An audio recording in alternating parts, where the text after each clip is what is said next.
Hi friends, ఈరోజు టమాటా bath ఎలా చేయాలో చూద్దాం. కావలసిన పదార్థాలు: బొంబాయి రవ్వ, టమాటా, క్యారెట్, ఆనియన్, పచ్చిమిర్చి, కొత్తిమీర, కరివేపాకు, అలాగే ఆవాలు, జీలకర్ర, శనగపప్పు, మినపప్పు, అలాగే కాజు. ఎలా చేయాలో చూపిస్తాను రండి. స్టవ్ ఆన్ చేసి ఒక గిన్నె పెట్టేసుకొని అందులో నెయ్యి వేసుకొని ఫస్ట్ కాజుని ఫ్రై చేసుకోవాలి. ఒక 1 టేబుల్ స్పూన్ మాత్రమే వేసుకొని అందులో కాజు వేసుకొని ఫ్రై చేసుకోవాలి. చూసారు కదా, వీడియోలో చూపించిన విధంగా ఫ్రై అయిన తర్వాత ఆ కాజుని ఒక బౌల్లోకి తీసుకోవాలి. నెక్స్ట్ అదే దాంట్లో బొంబాయి రవ్వని వేసుకొని ఫ్రై చేసుకోవాలి. కొంచెం కలర్ చేంజ్ అయ్యే వరకు ఫ్రై చేసుకొని వేరొక బౌల్లోకి తీసుకోవాలి. నెక్స్ట్ అదే గిన్నెలో కొంచెం ఆయిల్ వేసుకొని ఆవాలు, జీలకర్ర అన్నీ మనం ఏవైతే వెజిటేబుల్స్ కోసుకున్నామో ఒకదాని తర్వాత ఒకటి వేసుకోవాలి.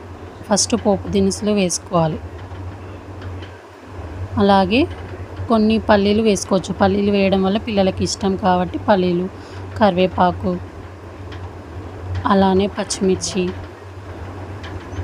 ఒకదాని తర్వాత ఒకటి ఫ్రై చేసుకోవాలి ఆయిల్. తర్వాత ఆనియన్, కొంచెం అల్లము చిన్న చిన్న పీసెస్ కింద కట్ చేసుకొని వేసుకోవాలి. చాలా టేస్టీగా ఉంటుంది. ఇందులో మెయిన్ ఇంగ్రీడియంట్. అలానే టమాటా, వెజిటేబుల్స్ అన్నీ ఆయిల్లో కుక్ అయిన తర్వాత salt and turmeric half table spoon వేసుకొని అందులో వాటర్ వేసుకోవాలి. గ్లాస్కి 3 గ్లాసుల వాటర్ వేసుకోవాలి. మనం ఎన్ని గ్లాసులు అయితే బొంబాయి రవ్వ తీసుకున్నామో గ్లాస్కి 3 గ్లాసుల వాటర్ వేసుకోవాలి.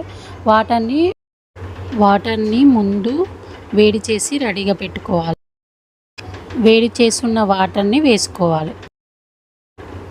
వాటర్ మరుగుతున్నప్పుడు ఇలా కొంచెం కొంచెం బొంబాయి రవ్వను వేసుకొని కలుపుతూ ఉండాలి, లేదంటే గడ్డలుగా అవుతుంది. మంచిగా కలుపుకోవాలి. లాస్ట్లో కాజు వేసుకోవాలి.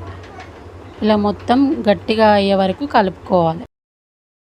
లాస్ట్లో కొత్తిమీర, కొంచెం నెయ్యి వేసుకోండి. చాలా టేస్టీగా ఉంటుంది.